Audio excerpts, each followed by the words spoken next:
I now want to bring forth a friend who has, well, he is deceptive in that his social style is of such. One can miss his seriousness and his commitment.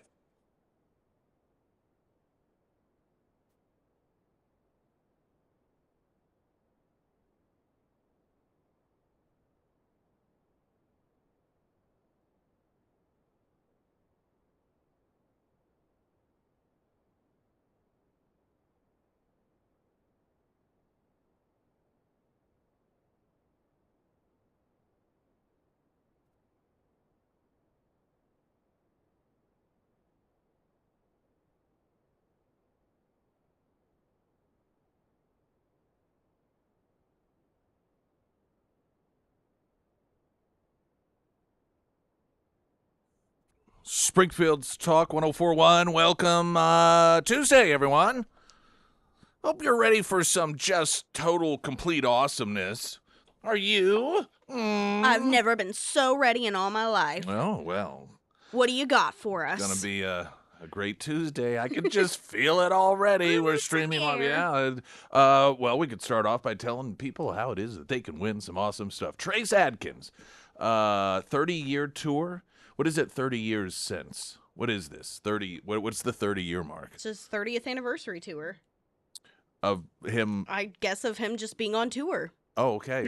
I guess maybe his first tour was I 30 years. guess so. Well, you never from the first album or first number one hit, but I That's guess a good maybe question. yeah. That was all the information that was provided. Okay, 30 years. It's It's a long time. hey, it's a great artist. Black Oak Amphitheater coming up on June 13th, which is a Saturday. It's pretty convenient for those that work Monday through Friday.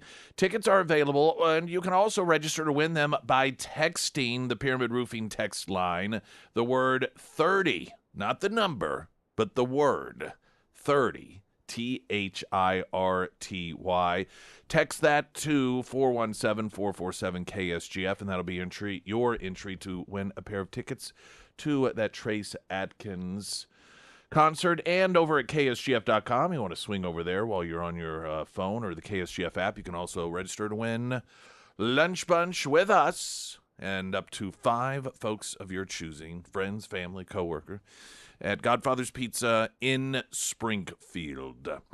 Hotel of Terror. This actually, I just didn't get to it yesterday. The signatures have been accepted and acknowledged by the city that the requisite 1,499 signatures has been completed. This was, of course, the continued attack on the private business owner and,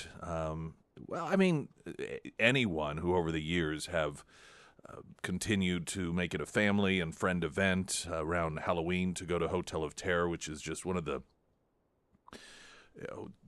cultural staples of the Springfield area, and the city just they love people, they love parks. People get in positions of power, particularly local communities. They just like taking up land, private property, and turning it into these visions of something that they can drive by and say, "Oh, I was see that over there? Yep, your grandpappy was responsible for that." They just love that idea, and so if a private business owner gets in the way, they will use all of their power in order to take that land away from them. And if they aren't able to legitimately do it, they'll just destroy them, and that's what we've watched play out, I think. Arguably the assessment of many people within Springfield. And so they went the route of eminent domain. There were enough signatures gathered by the citizens of Springfield to vote to overturn that. This was a few years ago, and instead of going through that process, the council at the time in Springfield that voted to steal away that private property said, "Okay, never mind, you guys win." You guys being the citizens of Springfield. Well, here we go again, and they've decided we're going to have another crack at it. And once again, the citizens of Springfield got together and obtained enough signatures to have it put on the ballot. I suspect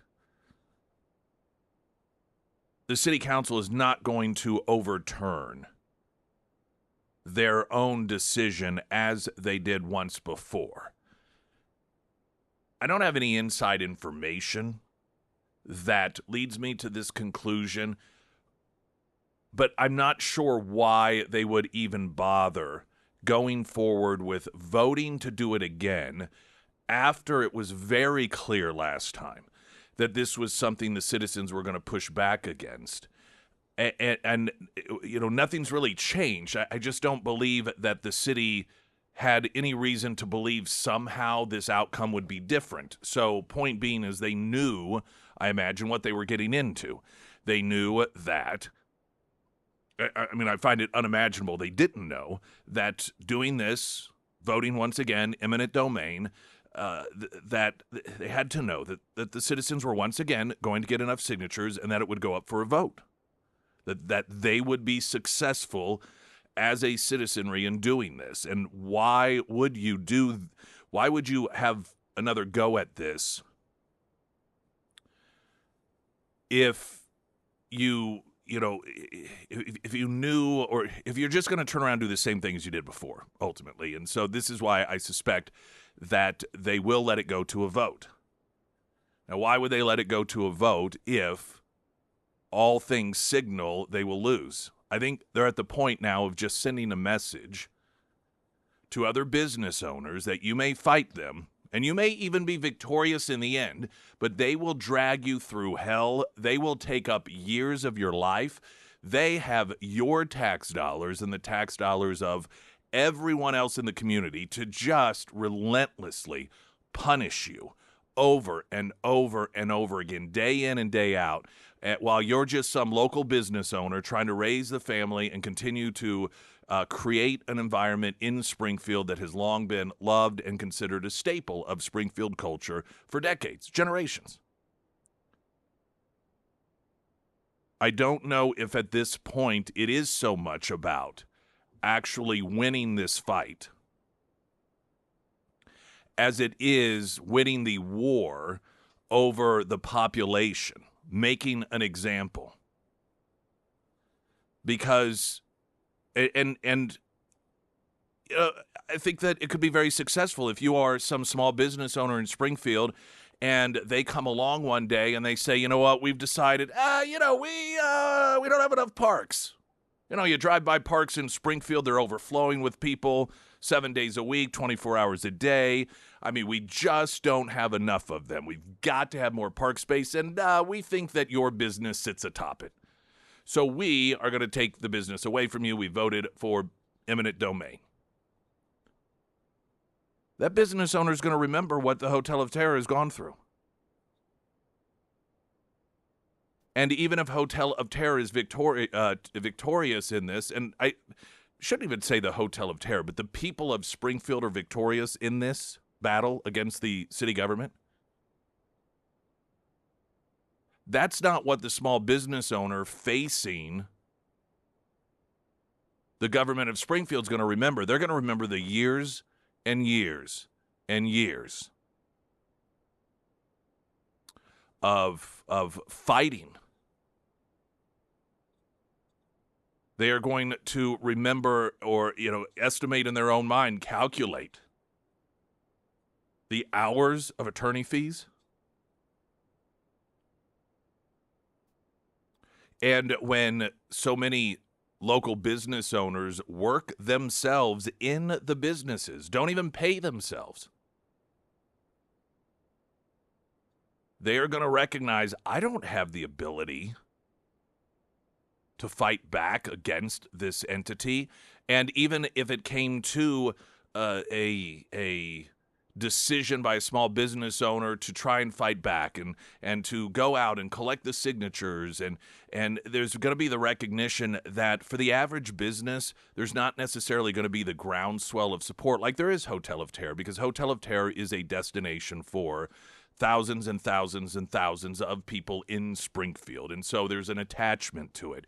People know it. It's become a family and friend tradition for so many people in Springfield for generations. Something that you can't say for most entities in Springfield. It is one of the few remaining establishments in Springfield that has been around for generations that still enjoyed in the capacity that it was.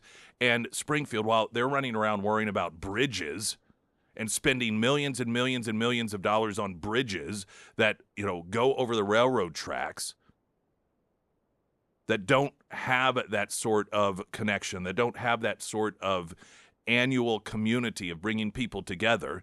They're doing what they can to crush one of the last remaining entities in Springfield that does just that. And a small business owner, even if they have the grit to go into debt, to take out a second mortgage on their home in order to try and fight city government, they will recognize it's not going to be as easy to get signatures from citizens to overturn the eminent domain petition, because most small businesses, again, don't have the relationship with the community that an entity like Hotel of Terror does. And by the way, it's not just a messaging of eminent domain. It's just a messaging to all small businesses who's in charge, whether it is for a zoning issue or it is for some, sort of licensing deal. It's just to let the business owner know who's in charge. Oh, by the way, a side note I want to get the latest news update. There's a side note to all of this that many people are speculating that you've got this three-legged stool right now that the city of Springfield is trying to navigate. Three specific issues that all are somehow intertwined, and that is their Hotel of Terror attack, the desire to get people to vote for this new convention center, and this legislation coming from a lawmaker out of Lebanon that would take away in Springfield the people's right to vote regarding zoning changes for businesses versus residential. All of these things are intertwined. I want to explain how that's working coming up here as well. Pyramid Roofing Company text line 447-KSGF. Latest news update.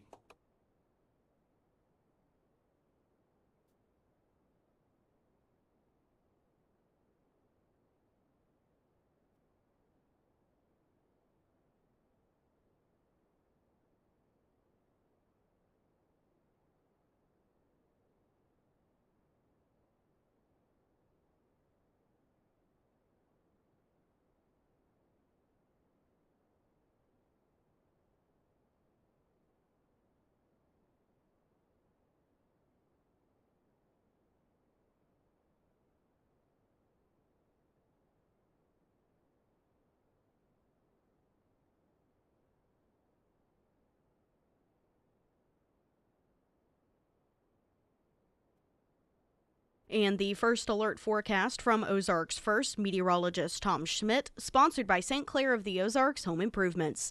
Today we'll see mostly cloudy skies. It'll be a breezy one as well, with a high near 71. Tonight, partly cloudy with a low around 50. For your Wednesday, sunny with a high near 74. And on Thursday, sunny and breezy with a high near 70.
Sarah Myers, everyone. Thank you. Foreman Mechanical, Heating and Air, being prepared. It always pays off in the end, and that comes to almost everything. And that includes your HVAC system as well. And that is where Foreman Mechanical, Heating and Air comes into play. Not only do they do those simple repairs, indoor air quality testing, and unit replacements, but they also offer annual maintenance programs as well. And it's pretty simple. They want to keep you cool in the summer and warm in the winter. And they offer those annual maintenance programs for residential and commercial HVAC services. So if it's time for your annual maintenance, it's time for Foreman Mechanical. To schedule that appointment, just reach out to Russell. You can find all of their contact information at foremanmechanical.com. And of course, you can find all of that contact information as well under the Sarah's Endorsements tab at KSGF.com.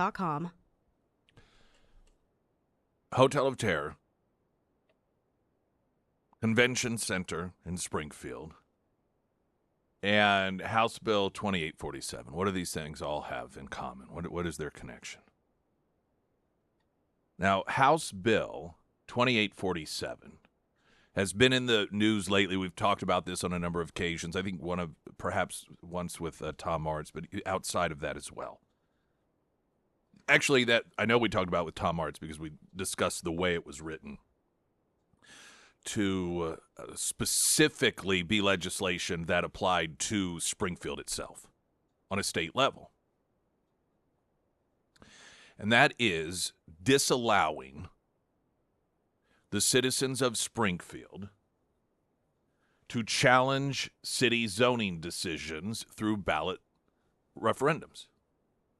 We've seen this happen. It happened a 3 years ago or so in the Galloway area, in which there was this big battle. In fact, I believe did we not even have one of the folks who was really behind the development? I believe yeah, so. we had him on the show, and now the tales may be a little bit fuzzy, but there was the desire to build a development around the area where Sequoia Park is, and it was all in that area or somewhere thereabouts. And the people of that area just did not want that development. I think we had both sides on it. There were concerns about erosion and just aesthetics, and so there was an initiative petition. And if I recall, the chamber was pretty vocal in being on the side of the folks behind the project, and it really, again, if memory serves, pretty overwhelmingly got overturned by the citizens. And there's an argument out there, and there's some truth to this, that it makes it a little more difficult for certain projects to become established and come to fruition, developments, when you are dealing with a municipality that you work out a deal with the city, you do all of the groundwork, and the city says, yep, when you go through the process and you get the zoning done, and then if the citizens don't want it, then they can vote to overturn it. And so the argument that is made is that makes it very, very difficult to attract businesses to Springfield because there's a lot of time and effort and money that goes into the planning, and if you're dealing with a city that doesn't have that, doesn't afford that ability to the citizens, then, you know, once you get the city's approval and it gets voted on by the city government, then, okay, you're good to go. You don't have to then worry about getting things further underway and all of a sudden have the pain in the butt voters say, no, we don't want this, and then all of that money and time was wasted. Now, the flip side of the argument is the citizens are the citizens, and if they don't want something, too bad, so sad. Our community is not here to serve you and to make it easier for you to create developments in our community.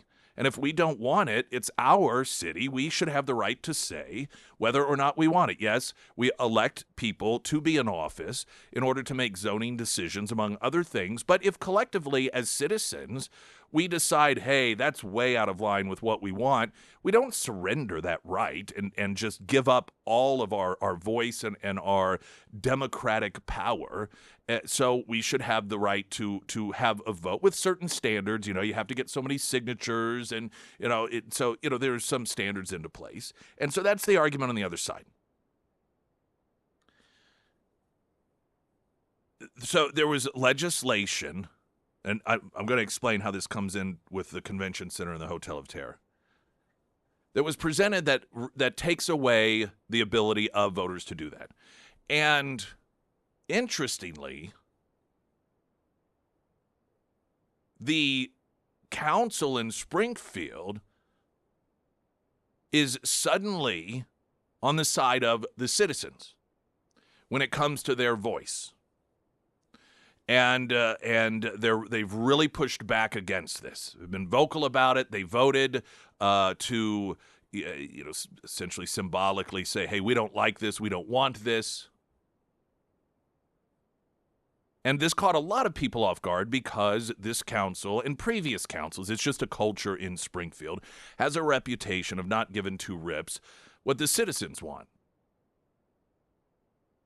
Whether it is banning certain breeds of dogs or eminent domain issues or SOGI, you could go, year after year after year on particular issues that the citizens made their voices very loud and clear, but the city of Springfield gave a big middle finger and said, we're in charge.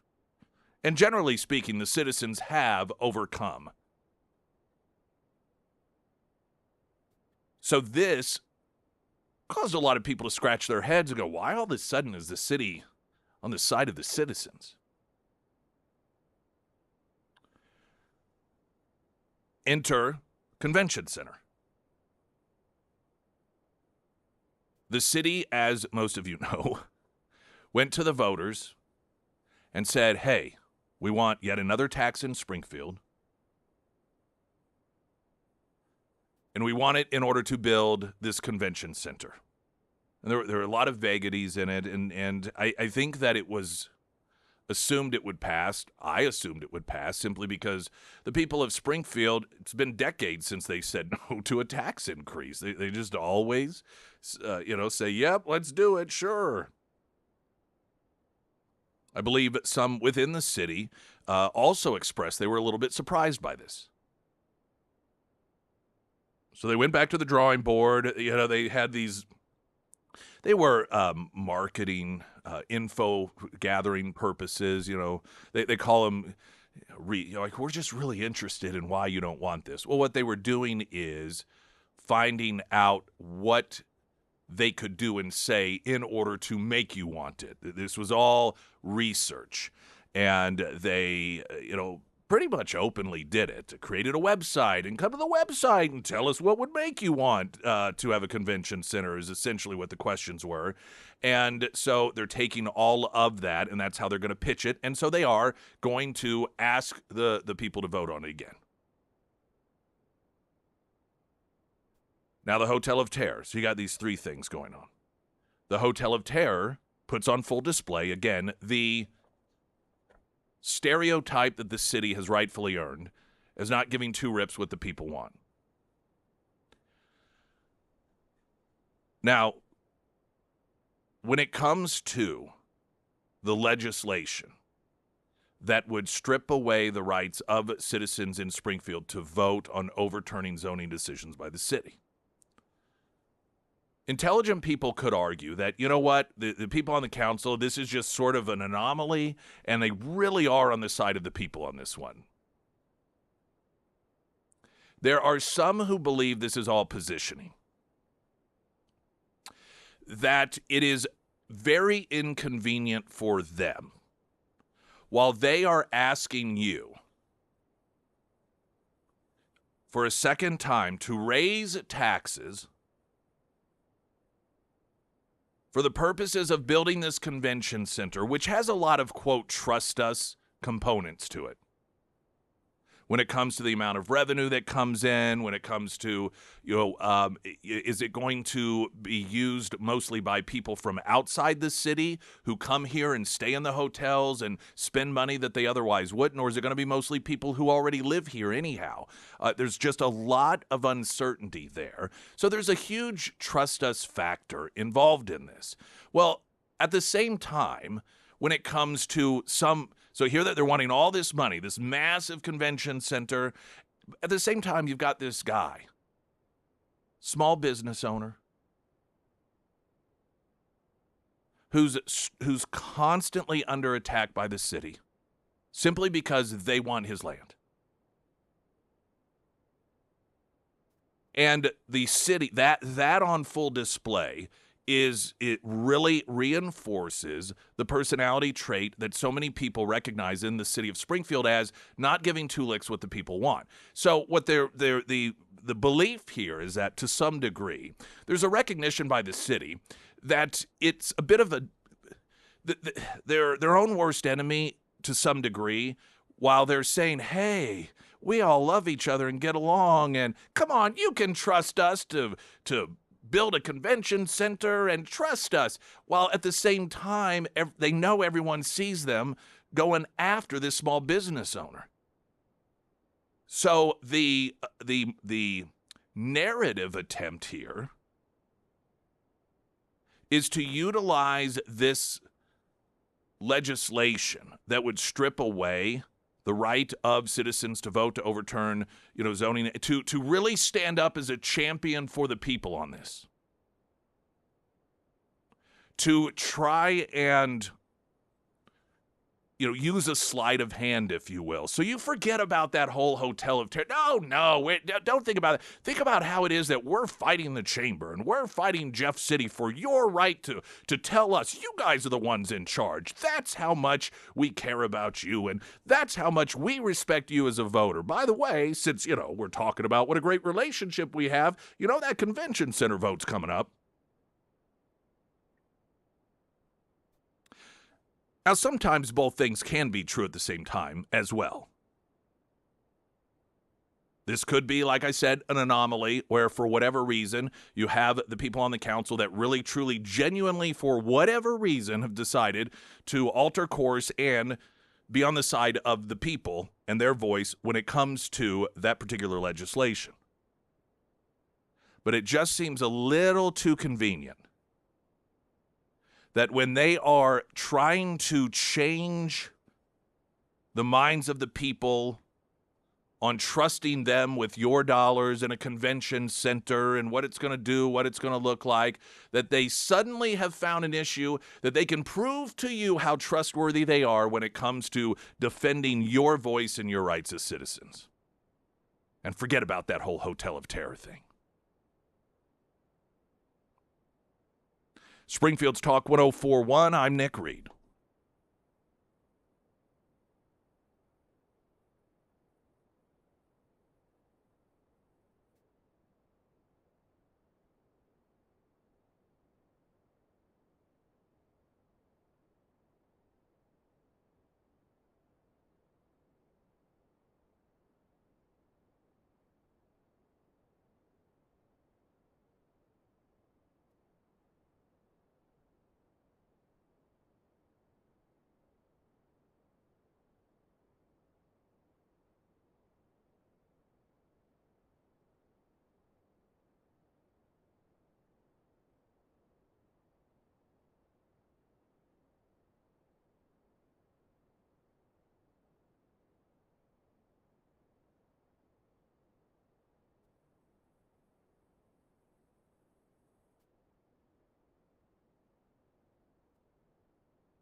All right, coming up, we do have a traffic update here. Apologies to the traffic folks, running a little bit long.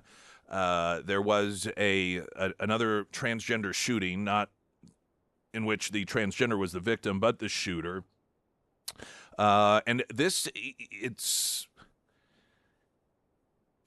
another situation where apparently the family was also targeted, and that is the same thing we saw with the transgender shooter up in Canada last week, in which that transgender also took out family members as part of the shooting spree. And so I want to just fill you in on the latest on that, and this. I mean, you've got an entire political party that doesn't simply have their hands over their eyes and ears, but they are using their mouth in order to facilitate this problem and to make it even worse than it already is. All that coming up. Traffic update now.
Springfield's Talk 104.1. You like that? I love that. I'm telling you, we need a jingle. We need a jingle with it. With Ben Shalata. Yes. We need Ben Shalata to do the liners for us. We'll get right on that. Yeah. I don't know what Ben Shalata's voice sounds like. Yeah, I don't know. Ben Shalata, for those that don't know, that's when you go to Mexican Villa or see any of the ads, and it's I guess you'd say the mascot. That is Ben Shalata. Yeah. Which is one of my favorite mascot names ever. I love it. The first alert forecast from Ozarks First meteorologist Tom Schmidt, sponsored by J&S Automotive. Today we'll see mostly cloudy skies. It'll be a breezy one as well with a high near 71. Tonight, partly cloudy with a low around 50. For your Wednesday, sunny with a high near 74. And for Thursday, sunny and breezy with a high near 70. I wanted to play audio, and this is from, let's see, what station is this? WCVB out of, I believe, Boston. And this is a local station covering, covering the shooting at a hockey game. And the shooter, man wearing a dress, much different than the description last week or the week before in Canada of a woman wearing a dress that turned out to be a guy, went to his old school after he shot and killed his family. This is another situation in which you have, in this time, a grown man who's dressed as a woman, and he went, and they're saying at this point that it was targeted because while it was out in the public as opposed to the home, family members were targeted and killed. One of the, listen, most of you recognize that we are continuing to see a consistent uptick in trans-identifying people going on shootings. And they are, thus far, pretty much, they are mass shootings, but sometimes involve family. We've seen it at churches. We've seen it at schools. And the folks who insist on noting the transgender status of someone involved in a crime when that transgender person is a victim suddenly wants to know what difference does it make if they're transgender when the transgender individual is not the victim, but instead the perpetrator. And you can't really have it both ways. You can't, on one hand, claim that every single person who is attacked, who is murdered, that is transgender, that it is important to recognize because this is why it was because they're transgender. This is another statistic. This is what it means to be trans in America. Yet when they go on a shooting spree, suddenly that has no relevancy whatsoever. It doesn't work that way. By the way, when you hear statistically that trans individuals are murdered at a higher rate than the non-trans population, it isn't because they're trans. It is because they are disproportionately involved in prostitution at a high rate. If you take out trans individuals who have been murdered that are also in the world of prostitution, then those numbers level out. So it isn't their trans status that has been shown to put them in harm's way. It is their status as individuals in prostitution. The non-prostitute trans individuals do not experience a higher rate of death or violence than the average population. It's just an important thing to note because you don't know that if you listen to the way that the media or activists cover those sorts of crimes.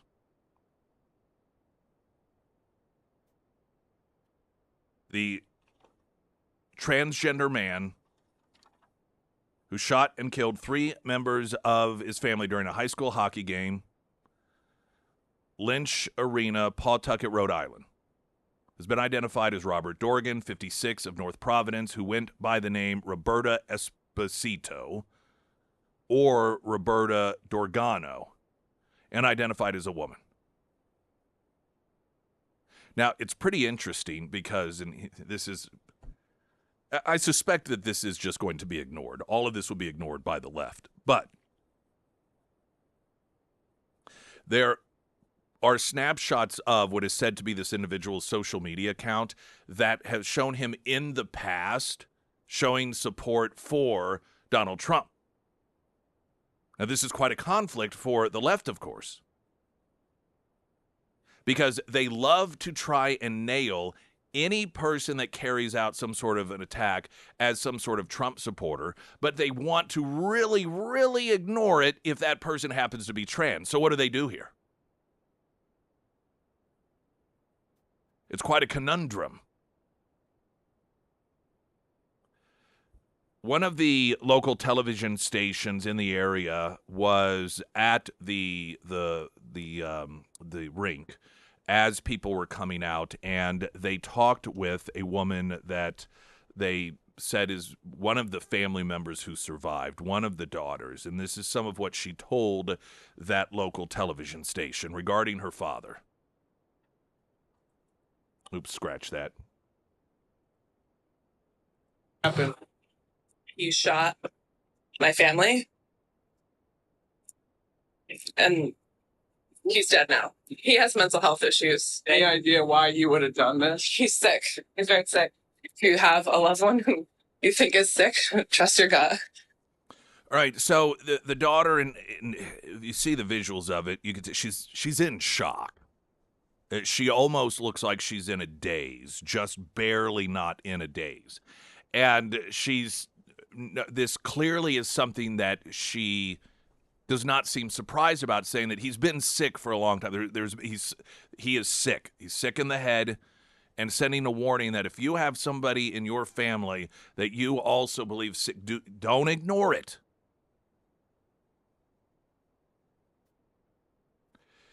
This is a insight into one of the most problematic approaches that we take when it comes to this particular issue. And that is, and I've talked about this to some degree in the past, but it's so important to understand, because there's this battle like, well, trans people aren't more dangerous. Yes, well, what is a trans person? You see, the thing about being trans, there's not a test for it. Trans is, in our society, just anyone who says that they are. And many of the people who say that they are, it is because they are told that they are, when they are mentally ill individuals. The crux of the problem, and we're going to go to traffic here and elaborate on this, is we continue to take, in our society and our culture, through psychologists and counselors and the medical community, people that have true dark psychological problems, and slap the trans label on them, telling them, oh, well, this is what's wrong with you. They believe it. So then they identify as trans when it has nothing to do whatsoever with the root of their problems. So they're still psychotic. The only difference is they've been dismissed in terms of actually helping them because, oh, well, we solved the problem. You're trans. We talked you into getting a sex change operation and hormone therapy, and so you're going to be fine now, when they're not fine. So we have created years and years where this pipeline coming out of essentially left-wingers in the medical community that take people with serious, oftentimes very dark, psychotic character traits that are deep-rooted in, whether it's nature or nurture, slapping the trans label on them and saying, you're on your way, and then they go out and they act on their instincts, their darkness, which would have in all likely occurred whether they had been labeled trans or not. So instead of treating people who have the disposition of an individual that would go out and murder family members, that would go out and kill, instead of treating them, instead of identifying, hey, this is a person that we really need to figure out what's going on with, because they could go out one day and kill family members, kill others. Oh, they're trans. Give them some surgery. That is not fixing the problem. And these are the results. We've got to get a traffic update. I'm Nick Reed.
Emily Johnson, House Theory Realty. Chad saying Emily Johnson, hands down, best real estate agent we've ever worked with.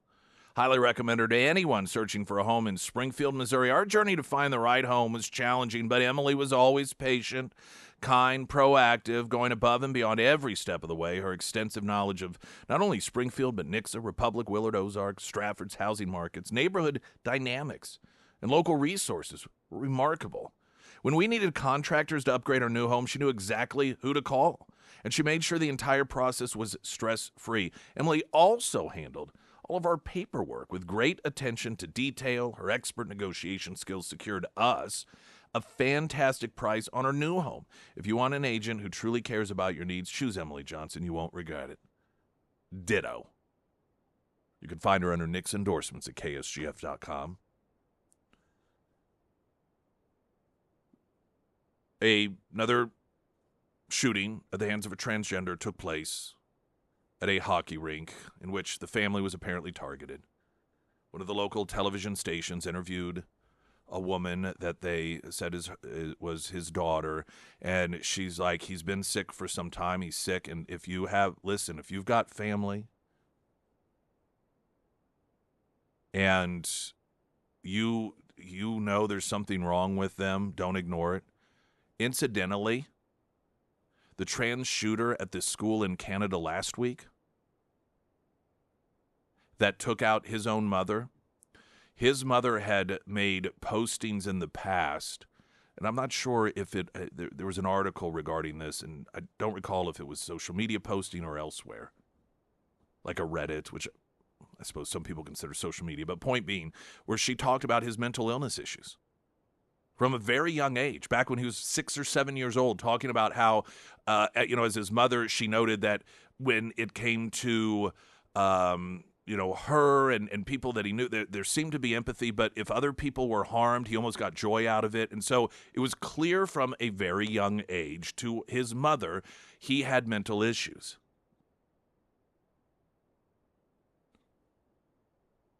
This isn't, and this might be semantics, but the debate over whether transgenders are a danger.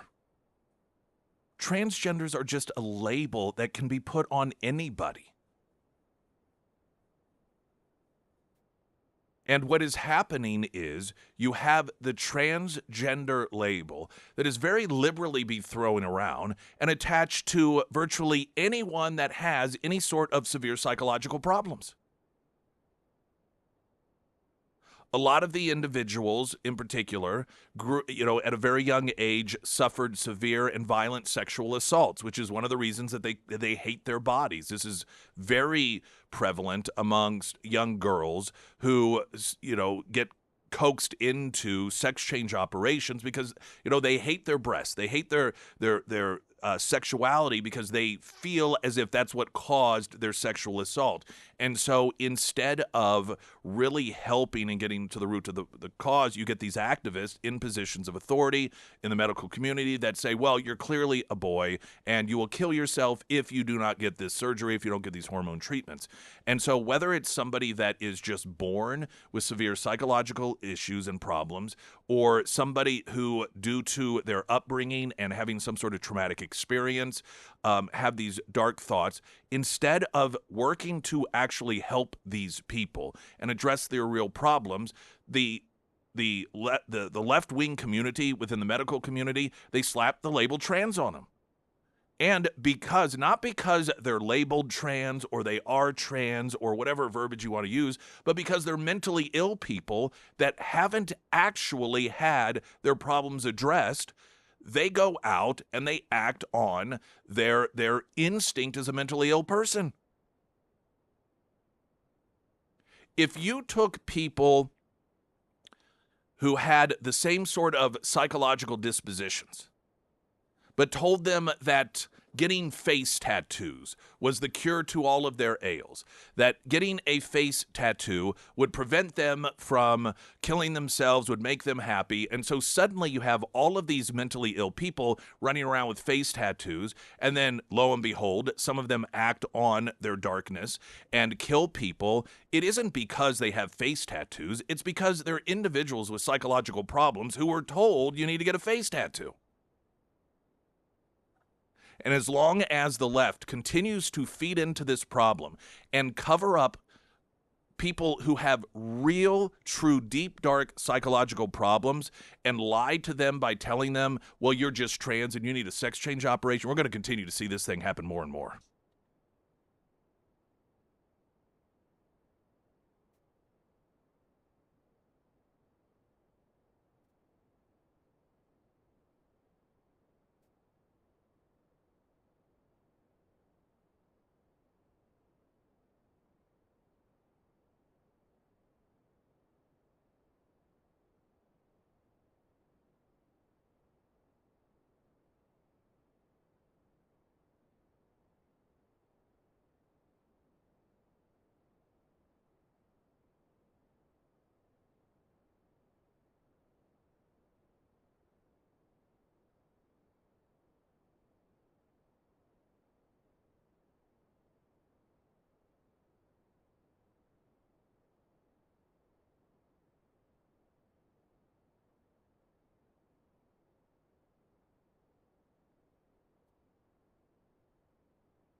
Springfield's Talk 1041, and welcome everyone. Yes, we're supposed to, like, the weather is incredibly spring-like, and we'll still dip down a little bit in terms of temperatures, but we're getting there. You're going to get out in the yard. You're going to start working around. And I think for most people, you just feel sort of rejuvenated and the windows are open and you're really going to get out there and take advantage of the outdoors. And a lot of times that is somewhat short-lived. We get excited and, then it wears off. But having an outdoor living space, having an accommodation in your outdoor that makes it just as comfortable as it does indoor, but better because it's outside, can make all the difference in the world. And Hunter Hardscapes and Outdoor crafted, designed, built our outdoor living space. And I think it was around the end of summer it was completed. So we're really looking forward to now getting. In fact, my wife talked about today being off, how she was going to sit out there today with Butters and read a little bit. And so it just really changes the landscape for your habits when you happen to be at home. And that is area you pay for. That square footage of lot is expensive, and to not utilize it can be a waste of money. So whether it is just a little yoga pad for you to sit out and have a little quiet time to yourself, or full-blown entertainment for dozens of people, outdoor kitchen entertainment center, water features, lighting, whatever it may be, big or small, Hunter Hardscapes and Outdoor, they can do it for you. You can see before and after photos they have on their site. They've got one of those nice little sliders where you can slide back and forth before, after. HunterHardscapes.com, also under Nick's endorsements at KSGF.com. I want to make a final point regarding the latest shooting at the hands of a transgender individual. This individual murdering his family at a hockey game, and one of the local affiliates talked with whom they said was his daughter, and she's like, yeah, he's had mental illnesses for some time now, and if you have family members with mental illness, you need to say something. And the problem is you're not allowed to say that if it is somebody that identifies as trans. This is all part of the problem here. You're transphobic. If, as the daughter said in this interview, and she just was in shock, you could see it in her face as she's being interviewed, and she said, it was my dad, he killed my family, and he's been sick for a long time. If you know that, don't stay quiet, you have to say something. But if you say something about somebody who's trans being mentally ill, you are labeled transphobic. Look at what Democrats say about people who point out the realities of these particular individual situations. How dare you stereotype? In fact, the actor, I don't know if you saw this story. The actor who played the character of Buffalo Bill in Silence of the Lambs has come out and denounced his role, apologizing for portraying a trans individual as a murderer. Because, it's perfectly fine if you're non-trans to be portrayed as a murderer. But for whatever reason, you can't even portray in a movie a trans individual as somebody who might be psychotic. This is the level of brainwashing that the left has done. And so you end up, this is somewhat similar to what we saw in this country post 9/11. And see something, say something. Well, unless it's a Muslim man. The Office Place shooting at Christmas, the Christmas party that took place in California several years ago, two individuals that immigrated to the United States from, I forget which country in the Middle East, and the neighbors told a local news station, yeah, we saw very suspicious activity, but we didn't want to be accused of being Islamophobic, so we didn't say anything. How many people could have been saved had they not been bullied into fear of being accused of being Islamophobic? And we are bullying people into being afraid of calling out somebody that might have murderous tendencies if they happen to be trans. And as I mentioned in the previous hour, a massive part of the problem is taking people who have deep psychological issues that might be predisposed to carry out this sort of activity, and because of the political leanings of the therapist or the psychologist or the doctor, slap the trans label on them saying, oh, this will fix all your problems, when it does no such thing.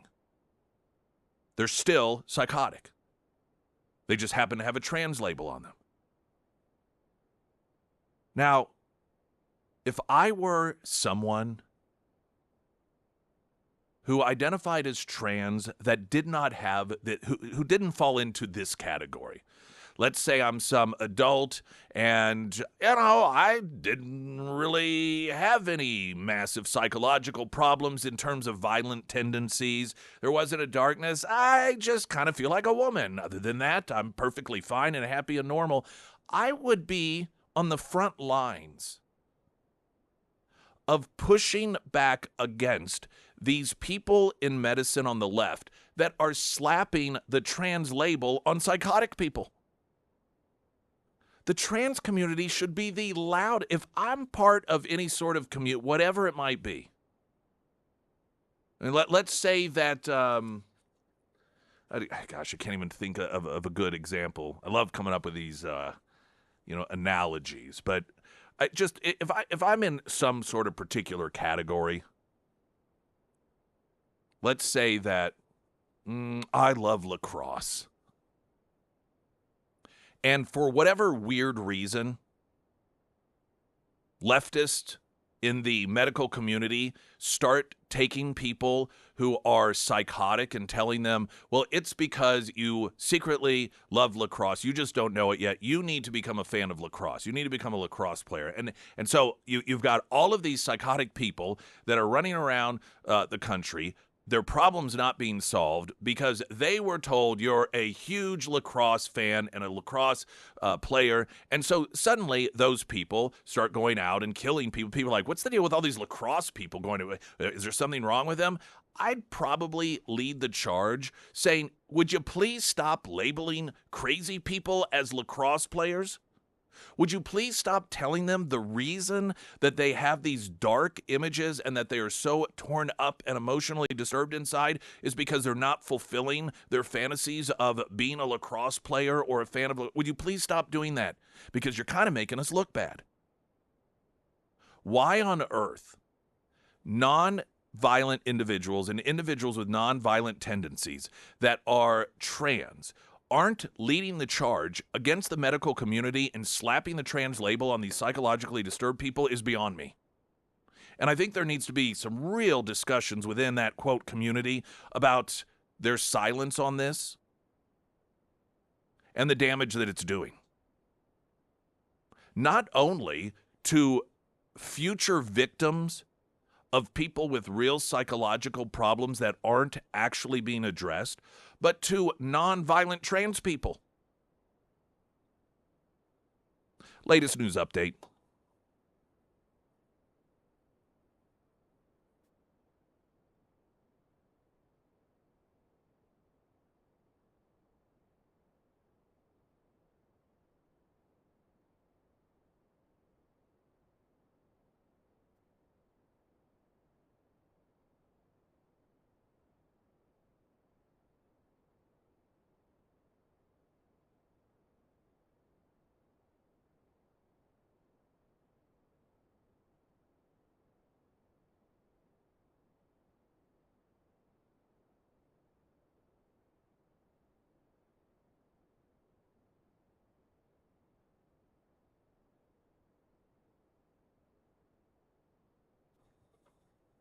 And the first alert forecast from Ozarks First meteorologist Tom Schmidt, sponsored by St. Clair of the Ozarks Home Improvements. Today we'll see mostly cloudy skies, and it'll be a breezy one as well with a high near 71. Tonight, partly cloudy with a low around 50. For your Wednesday, sunny skies with a high near 74. And for Thursday, sunny and breezy with a high near 70.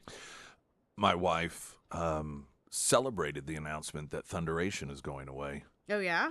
Yes, she considers it to be the one bad roller coaster at Silver Dollar. Well, it's just so rough. Have you ridden it? It's been a long time. It really does jostle you Mhm. about to a significant degree, and so if you don't, I mean, I'm not saying it's dangerous, but although wasn't there a death a couple years ago that had something to do with Thunderation? Maybe I'm wrong on that. I don't anyhow, remember no, off the top of my it head. wasn't like somebody got thrown from the ride, but anyhow, I probably shouldn't have even said that because I could be thinking about something else. But anyway, yeah, I'm not saying that it was dangerous or anything, but roller coasters today, they're just so smooth, and it seemed as if that wasn't necessarily a real point of concern in the past for designing roller coasters, and you would just jerk back and forth, and that was one of them for us anyhow. It was, we would, and we of course do still at Silver Dollar City, we'll just ride roller coasters all day over and over and over again. But that was the one that we just skipped because it was pretty rough in nature. So it sounds like they're going to develop something new. I don't know if it's going to be another roller coaster, but the way that they're kind of clever about the mining company, they've got plans for Explore or whatever. You were correct, by the way. Oh. It was a Silver Dollar City worker, and he Oh. was testing the ride. Oh, okay. And it happened in 2022. Okay. Yeah, I'll link the story. Yeah, I mean, there's probably not a lot of information because, as you can understand, they probably just aren't real keen on let's get as much information out there as possible, and not that they necessarily should, but anyhow, it'll be interesting to see what they put there. I personally hope I love roller coasters. I'm a roller coaster guy. You a roller coaster person? It's been a long My time. mom loves roller coasters. Oh, does she? Oh yeah, we I love that. we one day a few years ago, it seemed like it was just the two of us for some reason. I don't know why that would have been. Although I think I met my parents there, and my stepdad, he didn't really care for roller. He'd ride one once, but then he just didn't care for them too much. So he would hold my mom's purse, and I remember which one? One of them there was no line because it was kind of cold and dreary out. I think what we did is we rode every single car in it. We started at the first, got off, went to the second, got off, got to the and all the way through the very end, and so I'm a big love roller coasters. That's just information I felt compelled to share at this time. All right, let's have some traffic.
Now, you showed me, I had not seen it, the President's Day posting from Nicki Minaj. It's pretty great, isn't it? Yes, and it is arguably AI.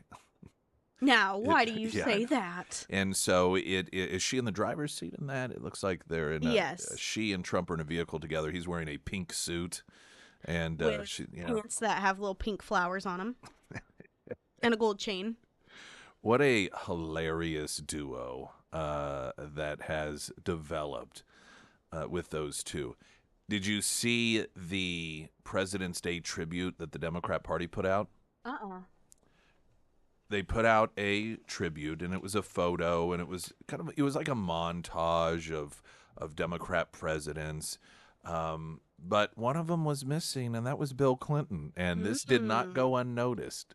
Perhaps, given their attempt to really reframe the Epstein situation as something around Donald Trump, they thought maybe we shouldn't highlight the fact that Bill Clinton, the guy that seemed to have the frequent flyer miles on the Lolita jet, that he was one of ours. I think Truman was in there too, which is an interesting pick because he was a member of the Klan. So at least there is some authenticity there to their history and their heritage as a party of racism. But yeah, Bill Clinton was left out of it. And that's so telling and interesting given that he's still alive. I don't know that Biden was in it. I kind of looked over it real quickly. Obama was in it. JFK was in it. Again, I think Truman was in it, the Klansman. But I just I would love to have been there or inside the mind of Clinton when he's just scrolling through and he sees that and he's like, oh, wait, where am I? Can you imagine? Do you ask someone? It's one of those uncomfortable things where you don't really want to ask because you're in your mind, you're ticking through the political reasons that it may not be advantageous to your party to highlight you as one of their presidents, but you don't really want to ask which one because you're afraid of the answer. Like, is it the accused rape or sexual assault or sexual harassment or, the whole listing of offenses? The fact that he's notorious as governor of using the N-word, that he would use law enforcement to procure women that he could take advantage of sexually. You just go down the list of or the fact that he once said of Barack Obama at an event that, if this were so many years ago, he, being Obama, would be the one bringing us drinks. Those sorts of remarks. Perhaps he thought it's better just not to ask why I got left out of this particular Democrat National Committee posting on President's Day. A lot of coverage on the death of Jesse Jackson. I thought in honor of Jesse Jackson, I'd play a little bit of audio. This is Jesse Jackson talking about Donald Trump. I now want to bring forth a friend who has, he is deceptive in that his social style is of such. One can miss his seriousness and his commitment for their success is beyond argument. When we opened this Wall Street project and we talked about it, he gave us space at 40 Wall Street, which was to make a statement about our having a presence there. And beyond that, in terms of reaching out and being inclusive, he's done that too. And created for many people a comfort zone when I ran for the presidency in 84 and 88. And many others thought it was either laughable or something to avoid. He came to our business meeting here in New York because he has this sense of the curious and a will to risk to make things better. And so aside from all of his style and his pizzazz, he's a serious person who's an effective builder of building for the builder of people. Last year, he was a part of our workshop of our panel workshop on what are the challenges and opportunities. And so a year later, Donald Trump, for a few minutes, challenges and opportunities to embrace the underserved communities. Donald Trump.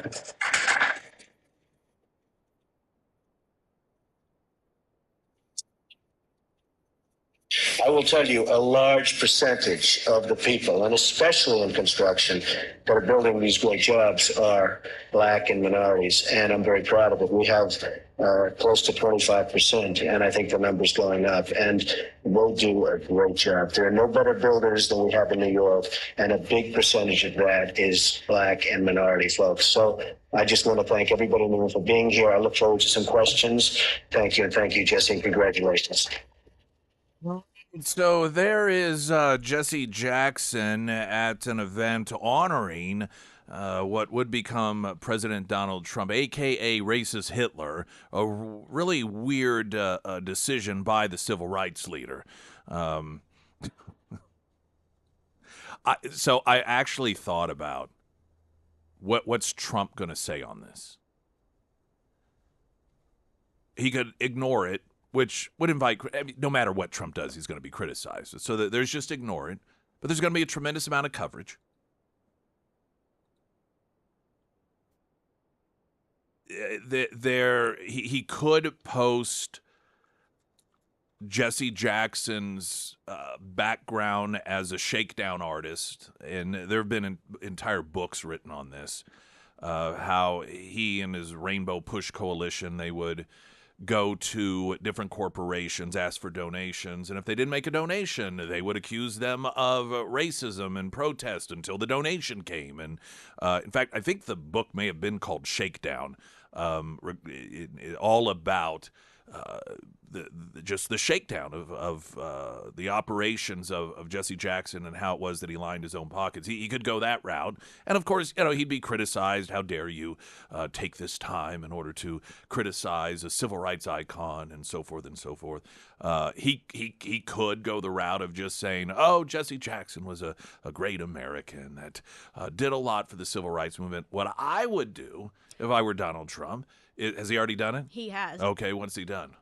Do you want to hear it? Yeah, I would like to hear it. Okay, the Reverend Jesse Jackson is dead at 84. I knew him well, long before becoming president. He was a good man with lots of personality, grit, and street smarts. He was very gregarious, someone who truly loved people. Despite the fact that I am falsely and consistently called a racist by the scoundrels and lunatics on the radical left, Democrats all, it was always my pleasure to help Jesse along the way. I provided office space for him and his Rainbow Coalition for years in the Trump building at 40 Wall Street, responded to his request for help in getting criminal justice reform passed and signed when no other president would even try, single-handedly pushed and passed long-term funding for historically Black colleges and universities, HBCUs, which Jesse loved, but also which other presidents would not do, responded to Jesse's support for Opportunity Zones, the single most successful economic development package yet approved for Black businessmen and women, and much more.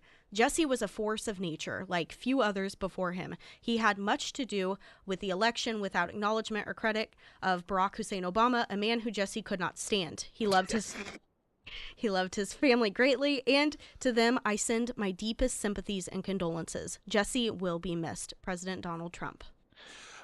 So some of what President Trump said there was factually accurate. Some of it was opinion, of which, and characterizations, I think are provably untrue. I think that if you just base his if you were to look at how he actually treated people and gauged whether he was a good person based off of that, I think that most reasonable, objective people would say he was not a good person. He was a shakedown artist who used people in order to line his pockets, some of which was to, they would find out for years and years, money that was being donated for what they thought was a good cause instead was putting his mistress up in some high-end condo or apartment. I mean, the guy he's just a scam artist. And, I just always thought it was a horrific shame that after Martin Luther King Jr., that was someone we, in retrospect, know certainly had what some people would consider to be moral failings. That just the two, well, arguably three civil rights leaders that would essentially emerge post that would be Al Sharpton, who's another just anti-Semitic piece of trash. You have again the shakedown artist Jesse Jackson, and then, though cut from somewhat of a different cloth, but seen by many as a civil rights leader, Louis Farrakhan, who is maybe one of the only more publicly anti-Semitic individuals in a political context than Al Sharpton. And just, these are all people that that's their revenue source. It is playing off of people's fears, dividing people against one another. And I understand why Trump is going to say the things and post the things that he did, and that's fine. I think most people get it. But it doesn't detract from reality.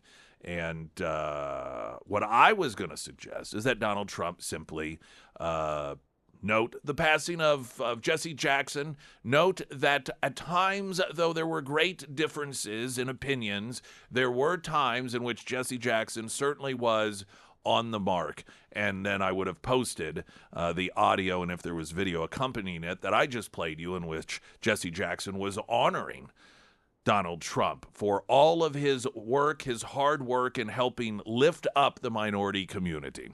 Springfield's Talk 104.1. I'm Nick Reed.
Springfield's Talk 1041, the first alert forecast from Ozarks First meteorologist Tom Schmidt, sponsored by J&S Automotive. Today we'll see mostly cloudy and breezy with a high near 71. Tonight, partly cloudy with a low around 50. For your Wednesday, sunny skies with a high near 74. And for Thursday, sunny and breezy with a high near 70. I'm not big on publicly trashing on a person, even if they deserve it while living, when they die. You see this a lot from the left. Whenever you've got the death of somebody they don't care for, they celebrate it. But I also, at the same time, think that if there is a high-profile individual who dies and there is a complete rewriting of history as to that person and their behavior and the things that they did and were or weren't responsible for, that it's fair game to correct that record. And that certainly, I suspect, is something that is going to be in play when it comes to Jesse Jackson. Now, all that being said, it's one of my favorite bits of audio ever. And it was from years ago on MSNBC, and Contessa Brewer, who was on MSNBC at the time. I don't know where she is today, but she is introducing Jesse Jackson and accidentally thinks that, or I suppose it's accidentally is the proper term to use here, thinks that it is Al Sharpton, the other black one. Joining me now to talk about this and the nation's real problem of joblessness, the Reverend Al Sharpton. What's your reaction to hearing someone say, when it comes to income inequality, all's well. The rising tide floats all boats. Oh, I'm Reverend Jesse Jackson. Right. I'm so sorry. The script in front of me said Reverend Al Sharpton. I'm looking at your face. I know who you are, Reverend Jackson. We all do. I'm Jesse Jackson. It's a split screen. He's not in studio with, or he's remote, and he's just looking dead into the camera. And that long pause. I'm a Jesse Jackson. Of course, what's going through her mind. Oh my gosh, I called him the other black guy. Of course Now, if that had been somebody that was a conservative, I'm sure they would have been suspended or fired. But because it's a left winger on MSNBC, it's perfectly okay to confuse them. I'm a Jesse Jackson. I love that. It's one of my favorite memories. Okay. Let's talk a little bit about the latest developments when it comes to safeguarding American voter eligibility, known as the Save America Act, that on the whole is putting into place measures for federal elections, hence Congress addressing this, putting in place safeguards and measures to make sure that foreign influence does not alter the outcome of our elections. That is, people from anywhere across the world, if they can make it to a voting booth in America, they get the right to weigh in on our elections on a federal level. It's become very clear that the left wants this to occur. This is why they want to ban ICE agents from being near polling places. This is why they want to make it illegal to check for any ID verification. I really don't know, and they don't even really proactively argue that that's not what their intent is. They just don't address it because it's so clear that's what the intent is. And I find it remarkable that the people who ran around claiming that our democracy was at stake because of Russian influence suddenly are now arguing it's okay for anyone from any country, including Russia, if they can get here on election day, to step into a booth and to vote. The same people who, under the Biden administration, the announcement from the Department of Justice that they had indicted a handful of Russians because they were posting on Facebook information that was meant to influence our elections have no problem with those same people, apparently, coming here to vote. The measure that it passed the House, the Senate is where the problem is. And while you have enough Republicans to support the measure, we have the whole filibuster issue, which is a lot of smoke and mirrors, because it is really an issue created out of nothing. And by that I mean, and I know many of you are in the loop on this, but those that aren't, the filibuster isn't actually ever even activated. It is a pretend filibuster. So here, this is what happens. When there is a filibuster, like, okay, for this to pass, you only need a majority of the vote. But if there is a filibuster, it takes 60 votes in order to stop a filibuster from occurring and for the vote to move forward. And so what happens is you have this, like Michael Scott yelling bankruptcy in the middle of the office and thinking that that means that he's actually filed bankruptcy. You have the Democrats in a situation like this declare filibuster. They don't actually filibuster, which is to just get up and talk and talk and talk and talk. See, the point of a filibuster was put into place to give the party that wasn't in power a final Hail Mary to stop legislation that they did not want. And so the way you do that is you just keep talking and talking and talking so that nothing else can get through, to the point that the majority party says, okay, we give up. We'll just table this. We aren't going to vote on it, and we'll move on to other things. Well, what has occurred over time is the Senate just got tired of that. That's just too much work. It's too much of a hassle. So now you just declare filibuster. You don't actually have to filibuster. And if the majority party doesn't get 60 votes to stop the pretend filibuster, then they just move on and they don't actually vote on the legislation. So what many people have been arguing is, and there's this fake argument about we should just get rid of the filibuster. It's not even being used.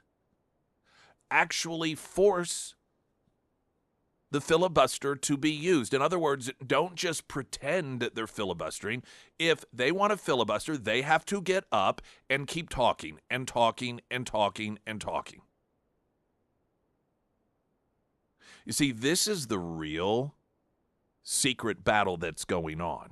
You remember all of the fighting about get rid of the filibuster, and then some Republicans were like, well, no, because then when they're in charge, they'll take advantage of it. No. See, what they really were concerned about is when Democrats were in charge and the filibuster would then be a tool for the Republicans, that they would actually have to stand up and talk and talk and talk instead of just, quote, declaring filibuster. It wasn't about Democrats being in control and then, having this ability to have complete and utter control. It's about the desire to keep things the way they are so they don't have to work so hard. That's what it's all about. Now, Chip Roy is putting down a marker on this. And internally, I mean, this is all known. Everyone understands the game in Washington, D.C., but the general public doesn't really understand the whole back and forth and the filibuster deal and what it actually means and why you have to have 60 votes and that filibusters aren't actually occurring anyway. And so what Chip Roy is doing is he's essentially laying down a public marker on this in order to force or attempt to force the Republicans in charge to have actual filibusters take place. And he's written a letter on this. I want to share with you from the Federalist some of the information they have coming up. And then I've also got great audio, and it is a posting of a posting. So you've got a guy who goes around and he talks to white chicks who are liberal about photo ID, and the white liberal chicks explain why blacks just don't have the same abilities as white people do and the same smarts to get a photo ID. Then he talks to black people about this who are kind of shocked and dismayed that anyone would think this about them. And then you have this black woman who's doing commentary on that commentary that is, it's entertaining, but it's also very insightful at the same time. So we've got all that coming up. Pyramid Roofing Company text line 447 KSGF. I'm Nick Reed.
Chip Roy lays out how Senate can vote on SAVE Act without nuking filibuster. Now, I want to read to you from the filibuster, and I want to stress that this isn't laying out some revelation to the Senate. The Senate knows this. This is more for public consumption. This is to take an issue that really isn't that complicated, but most people just don't understand the ins and outs of the Senate and the filibuster and how it works because people are normal and have lives. And I think what this is attempt is more for public consumption, to almost to the public say, hey, listen, we figured out how to do this, even though they know how to do it, but they don't want to do it, that being the Republicans in the Senate. And so this is sort of to create this environment in which the American people go, oh, well, this is great. Why don't you do this to those in the Senate? Representative Chip Roy sent a letter yesterday to senators laying out a simple way the Safeguarding American Voters Eligibility SAVE Act can be brought to the floor for a vote without, quote, nuking the filibuster. The SAVE Act would require both documentary proof of citizenship to register to vote, not to go vote every time, by the way. The left keeps lying and claiming that, well, you're going to have to get a birth certificate and prove every time you go to vote. It's to register to vote. And a simple voter ID to cast a ballot. The legislation passed the House, still stalling in the Senate, despite 50 Republican senators who co-sponsored or support the act, according to Roy's letter, which was exclusively obtained by the Federalist. As Roy pointed out, Senate Majority Leader John Thune can, quote, put the bill on the floor any time. Roy, preempting talking points from some Republicans, lays out how Thune could successfully bring the Save America Act to a vote without nuking the filibuster. Roy explains that as long as all Senate Republicans who have either co-sponsored or publicly supported the legislation show up and presents a live quorum, it would force Democrats to talk nonstop to delay a vote at just 51 votes rather than the typical 60 threshold filibuster. In other words, a real filibuster. Roy said, quote, the commonly accepted 60-vote filibuster threshold to shut off debate is not the only way to force a vote in the Senate. The majority can force opposing senators to speak. Again, in other words, to actually filibuster. Under current Senate rules, according to Roy, if there is a quorum, the Senate must either be voting or a member must be speaking. Quote, in other words, if no one is speaking and a quorum is present, the vote on the pending business happens automatically. Roy noted Thune could proceed to the Save America Act with a simple majority vote as soon as he chooses. Under current practice, he would call it up, debate it for a while, and proceed to a 60-vote cloture vote to shut off debate. It would fail. Republicans would shrug and say, we tried, we need to elect more Republicans. This is what we call a fake or zombie filibuster, Roy noted. There's no real speaking, just a failure to get 60 votes to shut off debate and then default to a quorum call, rather than having 51 senators show up to call the question at a simple majority. But as Roy points out, there are existing Senate rules that allows a present majority, that's 51 senators, to seek a vote on the SAFE Act. Democrats, the minority, would try to run a filibuster to stop the vote. But as Roy notes, if Republicans stick together and the minority exhaust their opportunities to speak in opposition or give up, a final vote on passage of the bill occurs automatically at a majority threshold. In other words, only 51 votes needed. Roy said Republicans would need to be disciplined and table each amendment and enforce the two-speech rule in order to force an actual vote on the Save America Act. Quote, we can move the legislation under current rules without nuking the filibuster. And then the piece goes on just to talk a little bit about the House side of it and the legislation itself. Now, if John Thune were actually a true leader in the Senate, Chip Roy would not have to call him out with this. Again, this isn't information that John Thune and the Republican leadership in the Senate is unaware of. What is occurring here is Chip Roy attempting to force their hand over on the House side by getting the public in the loop here. Because what they've done is the Republican establishment in the Senate, they've created this false choice that either we just forget about this securing election thing or we have to get rid of the filibuster. That is a false choice. But they're presenting it that way because they know that most people are uncomfortable with the idea of getting rid of the filibuster, and so it is a way for them not to push this through. And so Chip Roy is attempting to get the public sort of in the loop on this thing and noting this. We do not have to get rid of the filibuster. And this can pass with the amount of Republican votes that have already said they will support it. It just means that when it comes to debate, you have to just let the Democrats keep going and going and going until they tire themselves out. And yes, that means that Republican senators, 50, they've got to be there. There has to be a quorum. It might be a little bit of work that the Senate's not used to. Get over it. Do your jobs. Springfield's Talk 1041. I'm Nick Reed.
Or you keep giggling. I just really love those new liners. They're so silly. The thing of it is we were, it all developed because we're trying to figure out ways to just partner outside of a traditional ad campaign with Mexican Villa and like, well, let's just have an official like taco of the morning. Like, well, what does that even mean? It's like, I don't know. Let's just do it. It's like, okay, sounds good. Yeah, no, I think it's hilarious. I think it's awesome. I'm glad Mexican Villa's doing Brings that. me with great joy. Me too.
Springfield's Talk 104.1. My name is Nick Reed.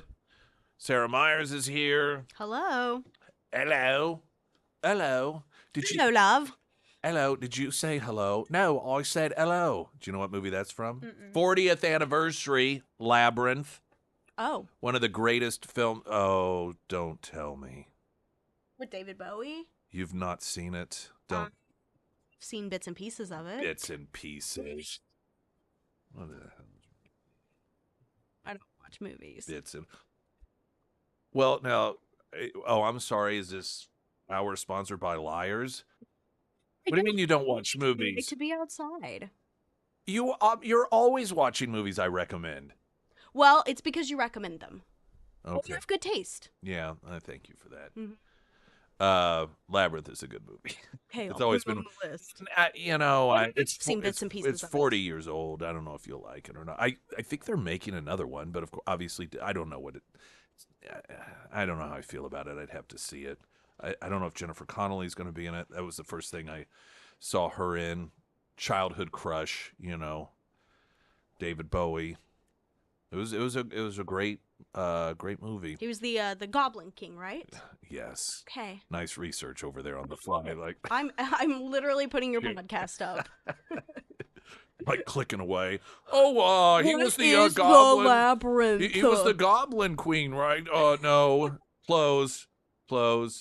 Yeah. So that's a lot. She's talking to this little worm, and it says hello, and she's like, "Did you say hello?" He's like, "No, I said hello." There's a lot of lines that I randomly say from that film because I clearly have a very highfalutin taste in movies. You and Coneheads too.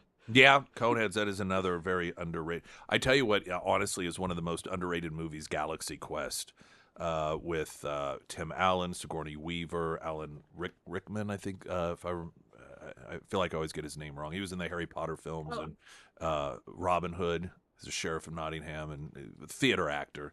Tony Shalhoub, Sam Rockwell. It's got a lot of really big names in it. And I think it's just, I'm not saying it's the best movie, but it's certainly underrated for what it is. So I put that on a recommendation list for people. Galaxy Quest. Ozark's elder law, not planning at all is bad planning. You think not planning is just not planning, right? No, it's bad planning. It's negative planning. Or thinking based off of what someone told you need to do to protect your family when you pass along isn't necessarily the best thing to do. You are going to leave your home to your kids and you think, oh, well, I'll just sign it over to them for free, or I'll do this or I'll do that, thinking that it is going to protect them from having to pay any sort of taxes on it. Listen, a lot of the things that you think are going to help you protect your kids from those tax liabilities, somebody in government has thought of, and they're like, oh, we'll show you, okay? So odds are they've already figured out that you've figured out a way to protect your family, and they have figured out a way to unprotect them. So this is why you've got to have that legal document done by legitimate legal people, attorneys. Ozark's elder law, this is what they do. Whether it is power of attorney, it is paying for nursing home care, it is setting up a will or trust.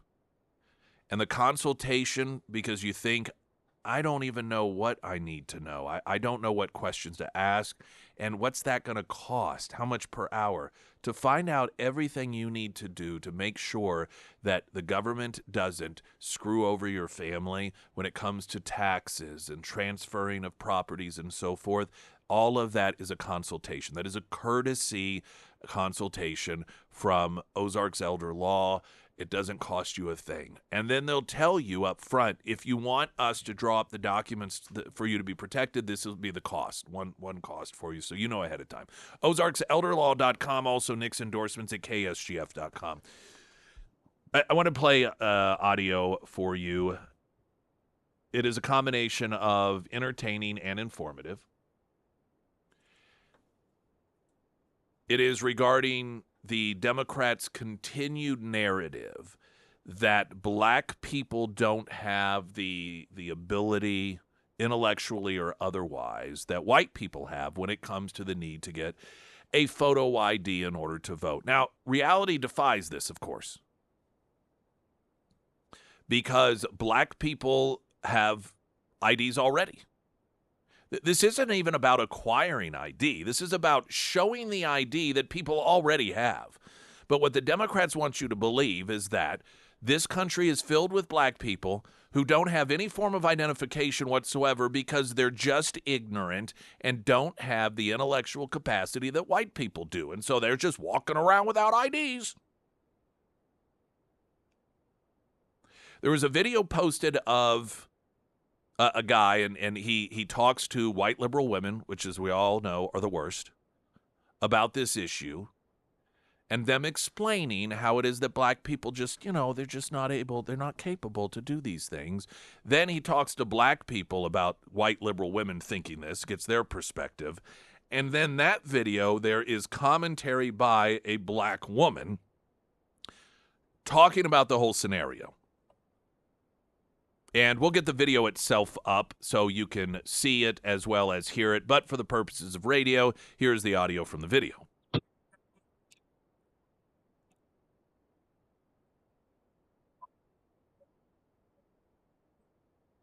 Communities, they don't really know what is out there just because they're not aware or like they're not informed. I also think there's a repression of like black voting with how if you're a convicted felon, like you're not allowed to vote and everything. And when you look at swing states like Florida, that's a huge population of the like African Americans. Now I'm here in East Harlem to ask black people their thoughts on what you just heard. Do you have ID normally? Carry ID around? Yes, I have state ID. Do you carry ID? Yes, I do. Do you know any black person who doesn't carry ID? No. Everyone that I know has ID. Why would they think we don't have ID? That's a lie. Why would they say that? Do you have ID? I have my ID and my friends have their ID, so we know what we need to carry around. Yeah, everybody that I know have ID. Like, that's one of the things you need to walk around with New York with, an ID. Do you know any black adult who does not have ID? No, I don't. Okay, so that you heard there these liberal white women. Well, they just don't have they don't understand the internet, and their phones may not have data. They're just not as informed as white people. This is what the black folk. I think you need to understand that while the Democrat establishment, they know they're lying here. Okay? They know that this is a lie. But what you have to understand is that they are convincing millions of people that you really are stupid. When Chuck Schumer or Ocasio-Cortez or Hillary Clinton goes on television arguing that as a black person, you will be disenfranchised because you don't know how to get photo IDs and so forth, they know that that's just BS, right? They know this. But the audio that I just played in which he talked to a number of, liberal white chicks, they genuinely believe you are intellectually inferior to white people because of the narrative that Democrats have been pushing out there in the context of photo ID. I don't think that there is a full recognition I know that there's not, by the black population, that the Democrat Party is actively converting young white liberals into thinking that that black people are morally inferior. And you can hear it in their voice. These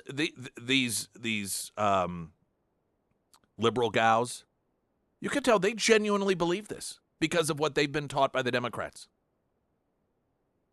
well, black people, they're all in prison, and felons, can't vote, so that disenfranchises. They can't get IDs, and well, they probably don't have data on their phones. Well, they just don't understand like we do. Is that not bothersome to the black community? That you have millions of people being falsely convinced by the Democrat Party that you are intellectually, that you are mentally inferior to the white person.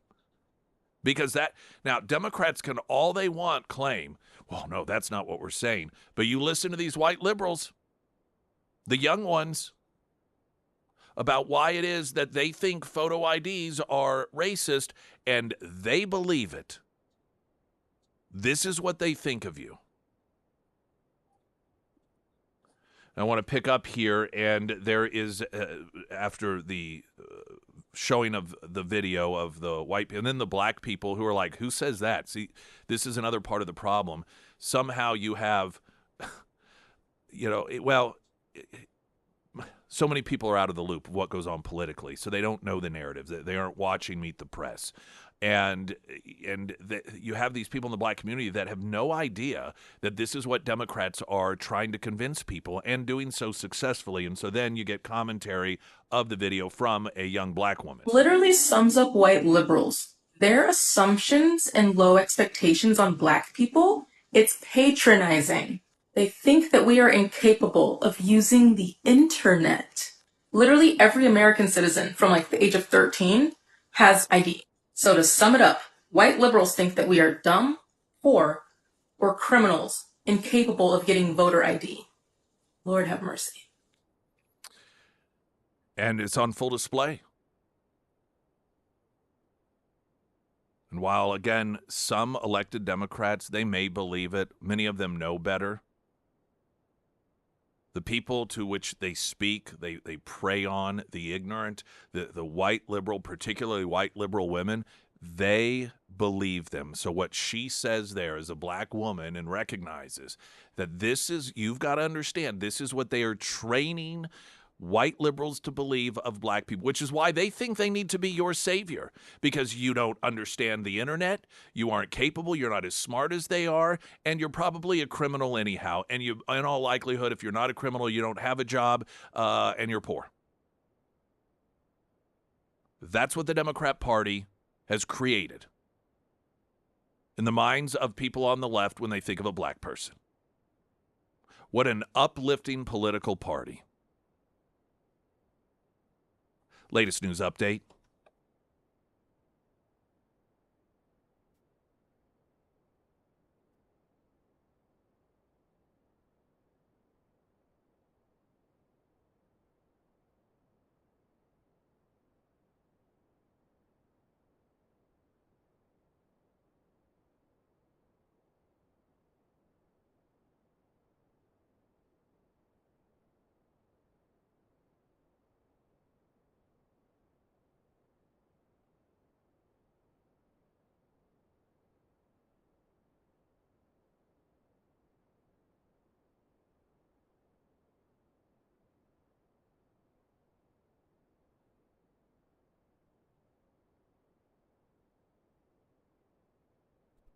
And the first alert forecast from Ozarks First meteorologist Tom Schmidt, sponsored by St. Clair of the Ozarks Home Improvements. Today we'll see mostly cloudy skies. It'll be a breezy one as well, with a high near 71. Tonight, partly cloudy with a low around 50. For your Wednesday, sunny with a high near 74. And for Thursday, sunny and breezy with a high near 70.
Let's hit some of your text messages from the Pyramid Roofing Company text line. Galaxy Quest is a great movie. Thank you for the validation there. Another Young Frankenstein, fantastic film. Monty Python, Holy Grail. And then regarding the issue of the filibuster regarding the proof of citizenship in order to register to vote in this country, and this fake talk of, well, we got to get rid of the filibuster in order to only need 51 votes to get this to pass, which is a lie. And Chip Roy has sent a letter letting the Senate know, hey, you don't have to do that. You just got to do a real filibuster, and then you only need 51 votes, which is true. Would an initiative petition have any impact on forcing a talking filibuster? Can citizens initiate congressional rules? You know, I guess you can call for us Josh Hawley and Eric Schmidt's office. I don't know that. I mean, there's no like initiative petition from a legal perspective that forces them to do it. Oftentimes there may be symbolic signatures on these, different electronic forms. But I think the phone calls, and right now, what the Republican establishment in the Senate is relying on is voters not understanding this. Voters believing that the only way to get the SAVE Act to pass is to eliminate the filibuster. And that is not true. They want you to believe that. So if they do start getting phone calls from people that are saying, hey, just actually do a filibuster, a real filibuster until Democrats give up, and then there is a vote on it. You don't have to, quote, do an end of debate vote, which requires 60. Just do a real filibuster. And, if they begin to worry that their voters are aware of what's really going on here, then that might move the needle just a bit, because the votes are there. The votes are there. There are enough Republicans that said, yes, I will support this. And the narrative that they are putting out that, well, we have to have 60 votes in order, that is not true. That is a lie. That's just the way that they've been operating. They just don't want this to go through. And while there are, I'm sure, a number of Republicans in the Senate that do, the leadership does not seem too keen on it. And I suppose this could be my so-called phone call, if you will, to Schmidt and Hawley. I would say I'm not, as a citizen of Missouri, simply asking you to support this act. I am asking you to publicly call on Republican leadership to move forward with this and force the debate, force Democrats to actually filibuster until they stop and then vote. That's what Eric Schmidt needs to do, and that's what Josh Hawley needs to do. Because running around saying, oh, yeah, we need proof of citizenship, yep, we need that, that's not the problem right now. 80+% of Americans say that. All of the Republicans are saying, okay, we all know. Yes, we know. We're all on the same page there. The problem, the roadblock, is the refusal to actually take the steps to get it done. And that's where Josh Hawley and Eric Schmidt, if they really genuinely support this, they know what needs to be done in order for it to happen. Start publicly calling for it. This is what has to happen. But, they just get so comfortable. It's all about protecting themselves. When it really comes down to it, between you versus them, as in their colleagues and the Senate itself, that becomes the default number one priority. And they would much rather not call out the leadership in the Senate, and this is where the problem lies. I want to, coming up, play there. You may be privy to this. You may have seen it on social media that increasingly the people of New York City, while Mamdani, the Muslim mayor, has been sworn in, these loud call to prayers are being broadcast throughout the streets of New York City, much like you would find in Iran, Saudi Arabia, and the importation of this culture in New York City is at hand. So we'll have some of that audio coming up here in just a couple of moments. Traffic update as well. I'm Nick Reed.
Springfield's Talk 1041, the first alert forecast from Ozarks First meteorologist Tom Schmidt, sponsored by J&S Automotive. Today we'll see mostly cloudy skies. It'll be a breezy one out there as well with a high near 71. Tonight, partly cloudy with a low near 50. For your Wednesday, sunny skies with a high near 74. And for Thursday, sunny and breezy with a high near 70. I wanted to pick a couple of bits of feedback from a couple gals, separate, regarding their experience at Pennegar Honda, and I think it's fair to say that when it comes to dealerships and people who sell vehicles, a lot of times, people complain, that, and so forth. So here's what Nikki had to say. Everyone at Pennegar Honda was so nice and helpful. We actually didn't see any hope of being able to get a car given our situation. But Jennifer got us in. We found the perfect car and were approved and driving off the lot the next day. They're willing to work with you as much as they possibly can. Would definitely recommend and will definitely be going back. Roberta said personal service still exists at Pennegar Honda. Kathy Jones and Justin Cartwright answered my questions, helped me with my new vehicle, making sure I was comfortable with my choice and confident in my new ride. Great folks to work with. Thanks. It's one of the real defining differences between Pennegar Honda and what you find in a lot of other places where you just get the feeling whatever car you're in at the time, they're trying to get you in it. Like oh yeah, this is great. And the theme you consistently hear from customers of Pennegar Honda is that they're interested in what I was looking for and making sure that they paired me up with what I was looking for. Not every vehicle that I sat in, they tried to put me in. They're like, oh, this is the one for you. It was the other way around. And it's why you consistently get that sort of feedback from people and their experience with the Pennegar family at Pennegar Honda, South Campbell, just south of Walnut Lawn. You can go elsewhere and get treated horribly if you want to. High pressure. Made to feel like some sort of idiot and told every car you sit in is the best one you've ever sat in. You can do that if you want. Not everyone enjoys that experience, though. I want to post a video that was put on social media by a person just doing their daily thing as a citizen of New York City, and this is audio from their video in New York City.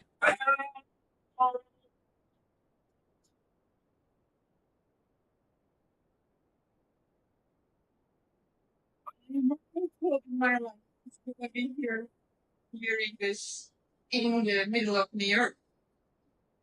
All right, and it's not the only video, but it is what we have as Americans generally thought of as the sounds that you would hear in a Muslim-run country in which you didn't have any sort of choice or option, which is why it floods the streets, floods the villages, floods the towns, floods the cities of Islamic states, because that is the official religion of the state, and so you don't have any option. This is New York City today.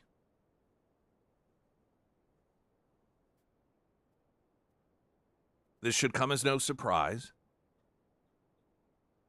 And if you don't know how this works, let me explain it. When people warned about the culture change that would occur in New York City with Mamdani,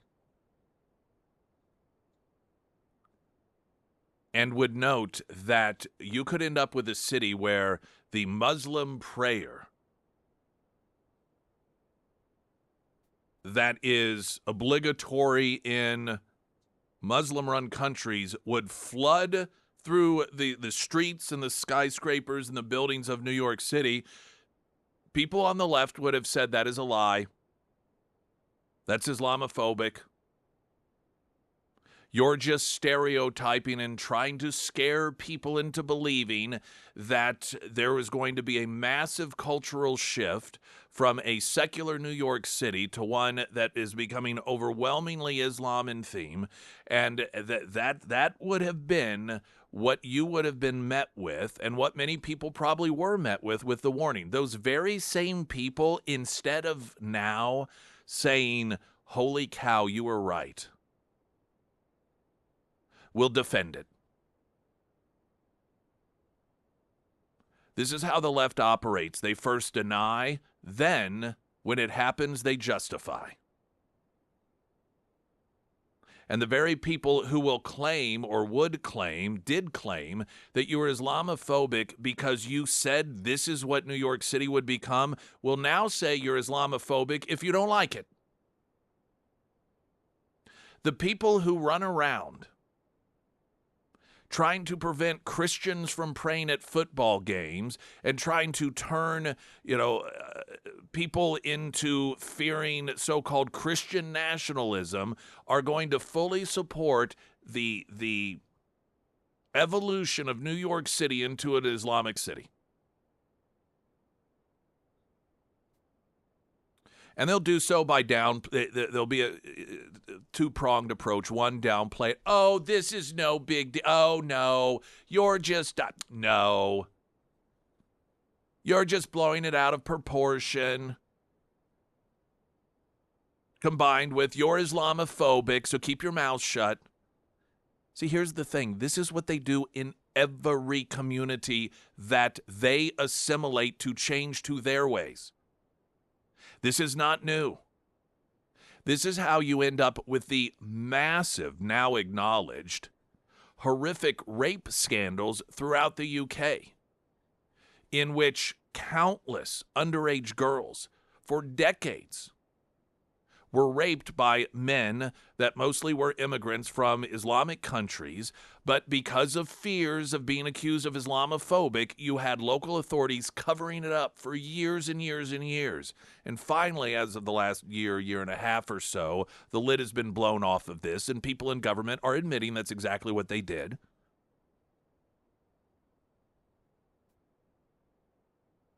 Now, the counter to now, not all Muslims are this or that. I'm not claiming they are. That's not about that. This is about those who want to take over cities and turn them into Iran. I don't know if you've noticed or not, but people in Iran right now are fighting against this sort of Islamic regime. I mean, clearly we're at the beginnings of it, potentially in New York, the attempt to turn New York into an Iran.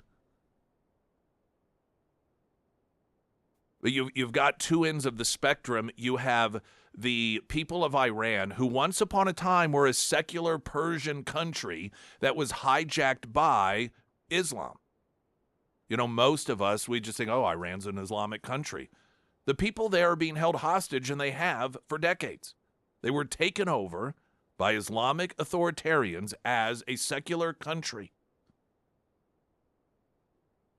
And today, after generations of dealing with the extremism, they are fighting in order to get out of it completely. Meanwhile, on the other end of the spectrum, you have free and arguably one of the most secular cities in the world, that being New York City, that is slowly looking to meet them in the middle.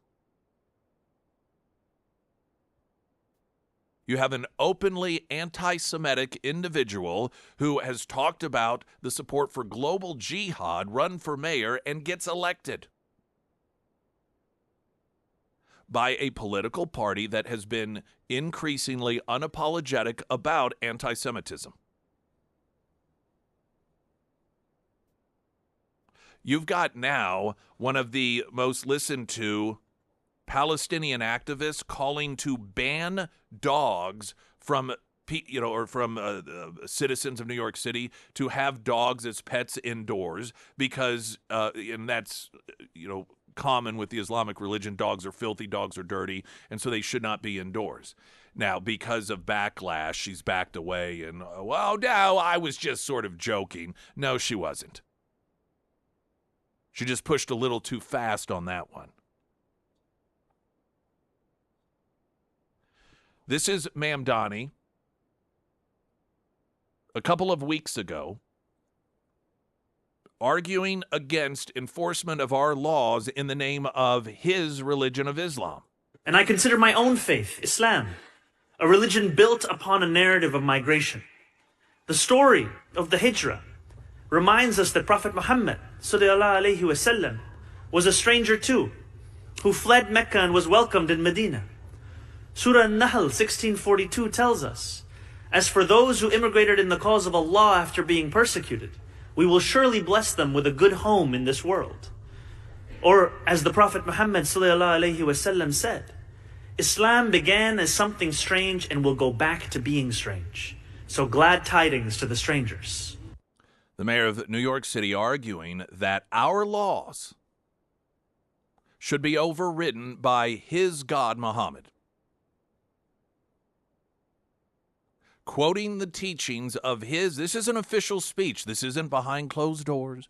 This isn't something he's telling donors or speaking at a mosque in which someone secretly recorded him. This is an official speech arguing that our laws should be ignored because his religion of Islam, in his interpretation, requires it to do so.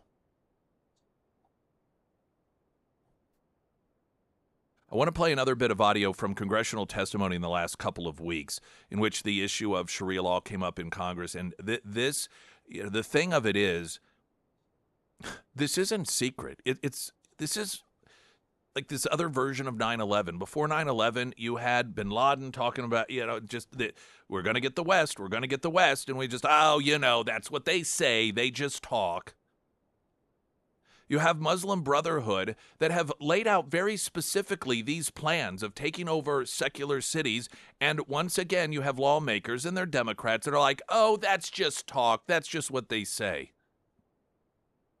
They're saying it for a reason.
Sarah Myers, everyone. Thank you. Spring is right around the corner. Definitely feeling like it this week. And for a lot of us, that means, getting outside, cleaning things up, and taking a good look of what winter has kind of left behind for us. And one thing that deserves a close look this time of year is your roof. Now, winter, it can be pretty rough on your roof. The snow, the wind, the freezing temps, all of that takes a toll. And the tricky part is that not all roof damage is obvious from the ground, and that is where the Pyramid Roofing Company comes in. The Pyramid team, they use high-quality materials, and they know exactly where your roof tends to fail, and they make sure that those vulnerable areas, kind of like the eaves and the valleys, those areas, they are properly protected. And the Pyramid team, they offer free roof inspections. They'll get up there and they will assess the condition of your roof, and they'll give you honest answers.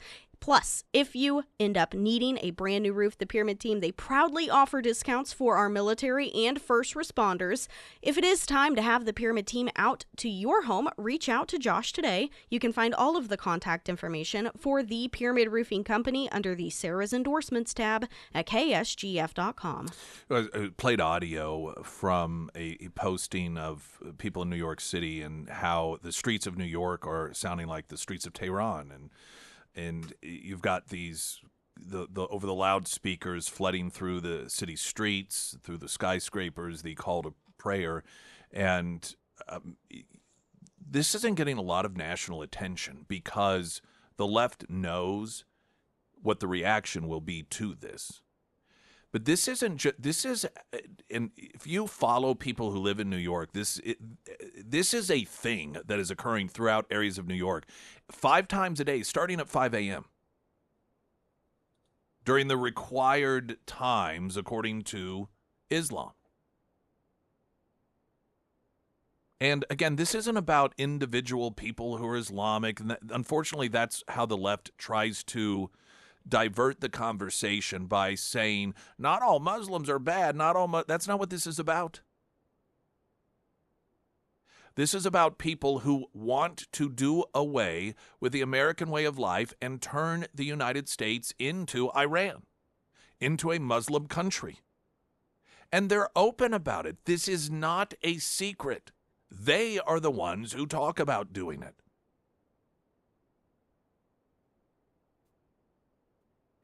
There's a congressional hearing regarding this stuff, and because Democrats are Democrats, of course, they are all in on protecting all of this. Now, mind you, the one religion that is used to justify, without pushback so often in so many countries, murdering gays, murdering transgenders, murdering homosexuals, throwing them off buildings for the world to see. This is the one, there's no religion that the left defends other than this one. And you can hear it. This is, I forget this congressman's name. He's a Democrat congressman. He's been around this is a guy who, He once made headlines years ago because some Republican was called to testify and they didn't show up. And so I guess in order to sort of play off what he said, this guy, whoever it was, it may have been Bill Barr, I don't know, but that he was a chicken. He showed up with a bucket of fried chicken to eat.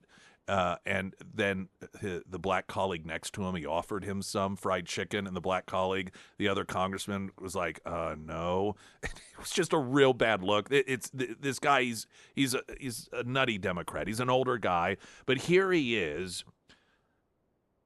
in an exchange with an expert on this issue of Islam and what it is. Organizations like the Muslim Brotherhood have openly talked about is their plan to take over countries like the United States. We're talking about Sharia law? I mean, this is not really relevant to this committee and what's going on in America today. There's so much we could be dealing with concerning the Constitution and protecting America. White Christian nationalist ideology has been put forward. One of the gentlemen here said something about, what was it, the certain, it might have been you, Mr. Spencer, something that the group put forward as their plan for the future, some publication or some ideology. Did you mention that? I don't know. You might be referring to the explanatory memorandum, which is, I didn't mention, but it's a captured internal document of the Muslim Brotherhood detailing its program for the United States, where it says the brothers must understand that their work in America is a kind of grand jihad in eliminating and destroying Western civilization from within and sabotaging its miserable house by their own hands and the hands of the believers, so that Allah's religion is victorious over other religions. Right, that's I pretty would much suggest that just saying that we got other sir, problems I've got the floor. doesn't make that Sir, I've got the floor. You're not Pam Bondi. Sorry? I say, I've got the floor. You're not Pam Bondi, you know, really. What? That's what I was getting at. And what you're talking about sounds like a Middle Eastern version of Project 2025, another type of manifesto to take over and do all these things and to control our government and to turn it around on its head. Now, the laughing was from this expert on Islamic terrorism and extremism. And you can also hear he had no idea who Pam. This isn't a political guy. And so you could, who's Pam? He has no idea what he's talking about. But you listen to the dismissive nature of this threat that is not hidden. It is not secret. It is amazing how Democrats in particular, post 9/11, have created this mindset that is even more ignorant than we were pre 9/11 about 9/11. Like, we had this whole we'll never forget. We'll never be caught flat-footed again. We can't ignore our enemies. We can't pretend just because they aren't enemies in a traditional way that they aren't a danger to us. We need to start monitoring and paying attention to the things that they say to each other, what their plans are for America. And now you've got here, I mean, just a couple plus decades later, someone talking about this is their plan. This is what they are talking about doing, infiltrating, taking over our cities, using people like him in order to work on their behalf. And this member of Congress acts like it's a joke. Talks about Christian nationalism. Are you serious? It used to be said that it would take another 9/11 to bring this country together again. And at some point, I realized that that would not do it because the left would fully be on the side of those who attacked us. And the way that they openly defend, here's a sitting member of Congress during a hearing defending the Muslim Brotherhood's plans by acting like it's no big deal. This is no big deal. I mean, this is no different. It's just like a Project 2025.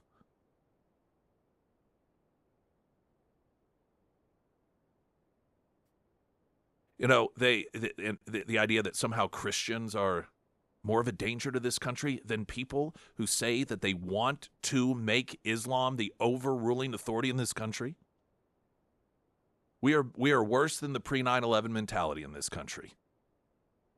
Can you imagine if instead of starting at 5 a.m. 5 times a day, the Muslim call to prayer being broadcast throughout areas of New York City, if it was the Lord's Prayer? Do you think Democrats would be running to defend that? Do you think Democrats would be downplaying it and calling you an anti-Christian bigot if you had a problem with it? Of course not. They would be leading the charge to shut it down.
Couple of Pyramid Roofing Company text message. Oh, first, today's keyword, your chance to win tickets to see Trace Adkins at Black Oak Amphitheater on June 13th.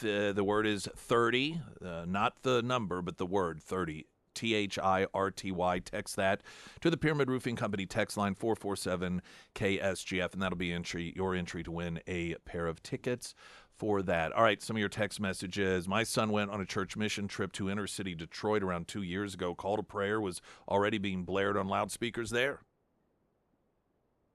Another noting that the same left that will defend the call to prayer starting at 5 a.m. being broadcast 5 times a day through loudspeakers throughout New York City are the same ones who cry separation of church and state. It's like every other issue with the left. The issue itself is meaningless to them other than how can it be used as a weapon. The concept of separation of church and state, which of course most of you know isn't even in the Constitution, but their narrative on that is about being anti-Christian.